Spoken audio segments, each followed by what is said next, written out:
সুপ্রভাত বন্ধুরা, কেমন আছো তোমরা সবাই? আশা করছি সবাই খুব ভালো আছো আর আমিও বেশ ভালো আছি।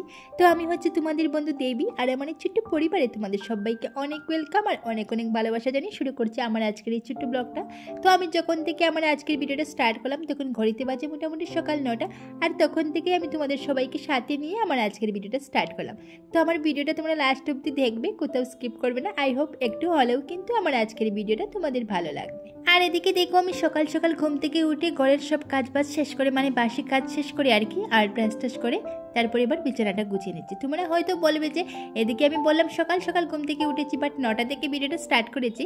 আসলে একদমই না, ঘুম থেকে কিন্তু আমি সেই সকাল সকালে উঠেছি, বাট আমি যখন ক্যামেরাটা ওপেন করলাম আর কি, মানে যখন থেকে ভিডিওটা স্টার্ট করলাম তখন ঘড়িতে মোটামুটি 9টা বাজে। আর হ্যাঁ, আমার কিন্তু বিছানাটা মানে উঠাতে একটু লেটই হয়েছিল, যেহেতু আমার হাজব্যান্ড লেট করে উঠে ঘুম থেকে, তো তাই বলে আর কি বিছানাটা একটু লেট করে গুছিয়ে নিলাম। বাট ঘরটার প্রথমে সকাল সকাল উঠে বাসি কাজ সব শেষ করে নিলাম, ঘরটা ছাড়ও দিয়ে দিলাম আর নিজেও একটু ফ্রেশ হয়ে নিলাম আর কি। আর এদিকে দেখো তোমাদের সাথে কথা বলতে বলতে আমার হাজব্যান্ড কিন্তু বাজার করে নিয়ে এসেছে, আর আজ এনেছে বাজার থেকে বাইং মাছ, যেটা আমার সবচেয়ে প্রিয় আর আমার হাজব্যান্ডেরও কিন্তু খুব প্রিয় একটা খাবার। আর তার সাথে এগুলো এনেছে আর কি, যেহেতু এখন ঠান্ডা পড়ে গেছে আর কি, তো শীতকাল এসে গেছে। এখানে দেখতে পাচ্ছ গ্লিসারিন এনেছে, তার সাথে কোলগেট আর একটা ক্রিম এনেছে কি জানি। তো যাই হোক এগুলো এনেছে, এদিকে ভুজিয়া এনেছে, তারপর ডালিয়া, এগুলো তোমাদেরকে দেখাচ্ছিলাম আর কি।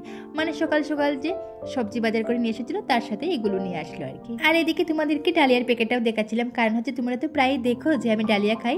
তো বলতে পারো সপ্তাহে কিন্তু 5-6 দিনই আমার ব্রেকফাস্টে মোটামুটি ডালিয়া থাকে আর কি। তো তোমরা প্রায়ই দেখতে পাও হয়তো যে ব্রেকফাস্টে আমি ডালিয়াটা খাই, তো তাই দেখাচ্ছিলাম আর কি তোমাদেরকে। আর তার সাথে তো দেখলে এখানে সবজি আছে, তো যখন সবজি আর মাছ আনতে গেছিলো তখনই ওইগুলো মানে ডালিয়া, তারপর ওই যে গ্লিসারিন, তারপর কোলগেট, ওগুলো সব নিয়ে এসেছিলো আর কি, ওগুলো তোমাদের সাথে শেয়ার করেছিলাম। আচ্ছা যাই হোক, এখানে দেখো আমার আলু কাটা শেষ, মানে এবার মাছটা রান্না করবো আর কি, বাইং মাছটা। আর এদিকে আমি সব কাঁচা লঙ্কা, তারপর রসুন, পেঁয়াজ সবগুলো কিন্তু আমি পেস্ট করে রেডি করে নিলাম। এবার দেখো মাছগুলো আমি ধুয়ে নিচ্ছি। আর মাছটা না কি বলবো তোমাদের, যে বাইং মাছটা এতটাই বড়, খেতে কিন্তু পুরো মাংসের মতো হয়েছিল। আর সত্যি কথা বলতে মাংস থেকেও যেন আমার বেশ ভালো লাগে এই বাইং মাছটা, আমি খুব ভালোবাসি। অনেকেই আছে যে বাইং মাছটা খায় না, সাপের মতো দেখতে লাগে নাকি, তাই তো প্রথমে আমিও বেশি ভালোবাসতাম না, এবার আমার হাজব্যান্ডের সাথে খেতে খেতে কিন্তু আমার বেশ ভালো লাগে। তবে হ্যাঁ, আরেকটা কথা, যেগুলো ছোটো বাইং মাছ হয় সেগুলো কিন্তু আমার একদমই ভালো লাগে। আর বাইং মাছটা যদি দেখতে বেশ বড় হয় তখনই কিন্তু খেতে একদম মাংসের মতো হয় আর কি। তবে হ্যাঁ, আরেকটা কথা, একদম কিন্তু মাংসের মতো করেই রান্না করতে হবে, মানে তাতে আর কি আদা, কাঁচা লঙ্কা, তারপর পেঁয়াজ, রসুন, যেরকম আমরা মাংসতে দিয়ে রান্না করি একটু বেশি বেশি করে, ঠিক সেই রকমই কিন্তু রান্না করবে। দেখবে খেতে কতটা যে টেস্ট হয়, সত্যি কথা বলতে কিন্তু মাংস ফেল হয়ে যাবে, মানে এতটাই টেস্ট হয়। আর দেখো বাইং মাছটা কতটা বড় বড় পিস, সত্যি এখন যে আমি ভয়েস ওভার দিচ্ছি না, আমার কিন্তু জিভে জল চলে এসেছে, বিশ্বাস করো, মানে এতটাই টেস্ট হয়েছিল। আর তোমরা যারা খাও নাই বাইং মাছটা, একবার খেয়ে দেখো, সত্যি কথা বলছি তোমাদের কিন্তু আরেকবার খেতে ইচ্ছে করবেই। তো আজকের আমাদের খাবারে ছিল বাইং মাছের তরকারি, তার সাথে ছিল রামাইশ ভাজি। তো যেদিন বাইং মাছ হয় বা মাংস হয় তার সাথে বেশি কিছু রান্না করি না কিন্তু, কারণ হচ্ছে এটাই বেশি চলবে, তাই বলে যদি বাইং মাছ হয় সাথে ডাল বা একটা কিছু ভাজি থাকবে, আর মাংস হলে এরকমই থাকে আর কি। তো আজও সেম বাইং মাছের তরকারি রান্না করেছিলাম, তার সাথে রামাইশ ভাজি ছিল আর ঝিঙে সিদ্ধ দিয়েছিলাম। অ্যাকচুয়ালি ডক্টর আমাদেরকে বলেছে যে রিচ খাওয়াটা একটু কমই খেতে, সেদ্ধটা একটু বেশি খেতে, তাই বলে ওই ঝিঙেটা সিদ্ধ দিয়েছিলাম আর সাথে বাইং মাছটা রান্না করেছিলাম। তাই বলে কিন্তু আমি কাঁচা লঙ্কা বেশি করে দিয়েছিলাম, আদা রসুনের পেস্ট দিয়েছিলাম, তবে হ্যাঁ লঙ্কা গুঁড়োটা কিন্তু একটু কমই দিয়েছিলাম। আর লঙ্কা গুঁড়োটাই কিন্তু সবচেয়ে খারাপ আর কি মশলার মধ্যে, গুঁড়ো মশলার মধ্যে। আর গুঁড়ো মশলা সবই বলতে পারো খারাপ আর কি, তবে কাঁচা লঙ্কা একটু বেশি দিয়ে রান্না করেছিলাম। এই বাইং মাছের তরকারিতে তোমরা যতটুকুখানি কালার দেখেছো তার চেয়েও কিন্তু বেশি লঙ্কা গুঁড়ো দিয়ে রান্না করা যায়, তবে তোমরা ভালো করে দেখলে দেখতে পাবে যে আমি ততটা লঙ্কা গুঁড়ো কিন্তু দেইনি, একদম না দিলে তো আর হবেই না, তাই বলে দিয়েছিলাম আর কি অল্প, তবে ততটা দেইনি, একটু কাঁচা লঙ্কা বেশি করে দিয়ে রান্না করেছিলাম। খেতে কিন্তু দারুণ টেস্ট হয়েছিল, তবে যে লঙ্কা গুঁড়ো কম দিয়েছিলাম বলে যে টেস্ট কম হয়েছে সেটা কিন্তু নয়, কাঁচা লঙ্কার টেস্টটা কিন্তু আরও বেশি আসে। এমনিতে লঙ্কা গুঁড়ো দিলে কালার আসবে বেশ সুন্দর, তার চেয়ে কিন্তু কাঁচা লঙ্কার টেস্টটা বেশ ভালোই আসে। আর হ্যাঁ, দেখতে একটু কালারটা কম আসে, তবে হ্যাঁ খেতে কিন্তু বেশ টেস্টি হয়। আর আজকের আমাদের কিন্তু বাইং মাছের তরকারিটা বেশ টেস্ট হয়েছিল। আর এখানে দেখতেই পাচ্ছ সাথে আছে রামাইশ ভাজি, বাইং মাছের তরকারি আর আছে শসা।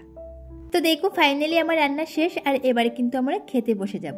তো প্রথমে ভাতটা রেডি করে নিচ্ছি, আর যখন আমি ভাতটা রেডি করছি হঠাৎ দেখলাম আমার মামার তো বোন আসলো, আর ও অ্যাকচুয়ালি একটা কাজে এসেছে।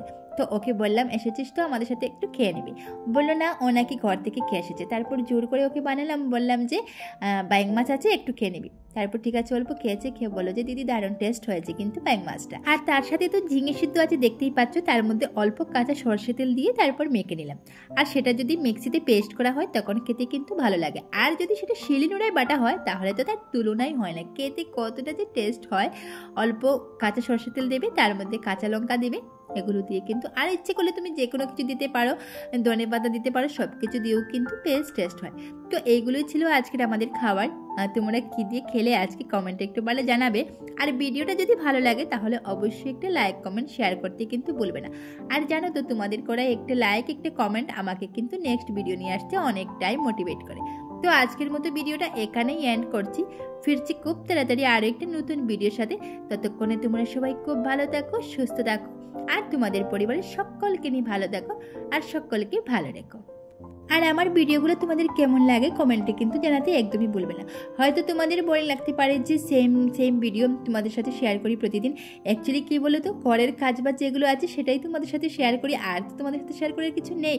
আর বলতে পারো তেমনটা বাইরে ঘুরতেও আমি যাই না, তো ঘরে যেগুলো কাজ করবো তাকে সেগুলোই আর কি তোমাদের সাথে শেয়ার করি।